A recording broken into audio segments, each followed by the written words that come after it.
गाउँको बीचमा एउटा सिडी थियो जुन त्यो सिधा आकाशतिर गएको थियो। त्यो सिडीको कुनै अन्त्य थिएन र सबैजना गाउँलेहरू भेला भएर एकजना बच्चालाई सिडीको रहस्य बुझ्नका लागि माथि पठाउने निर्णय गरे। सबै गाउँलेहरू खुसियाली मनाउँदै थिए, तर उसका आमा भने चिन्तित थिए, किनभने त्यहाँ गएको मान्छे कहिले पनि फर्केर आएको थिएन। तर गाउँलेहरूलाई त्यो सिडीको रहस्यको बारेमा जान्नु थियो र केटाले सबैजनालाई अलविदा गरेर सिडी मार्फत आकाशतिर जान थाले। तर उसको आमा भने अझै पनि चिन्तित थिए र उनी पनि रातमा गाउँलेहरूलाई थाहा नदिकन सिडीतर्फ लाग्न थाले।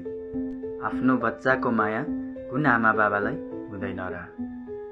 उनी आफ्नो बच्चालाई सम्झिरहेको हुन्छन्, त्यही भएर उनी आफ्नो बच्चालाई लिन जानका लागि ऊ पनि त्यो सिडीमा जान थाल्छिन्। गाउँ बिस्तारै बिस्तारै बिछडिँदै जान्छ।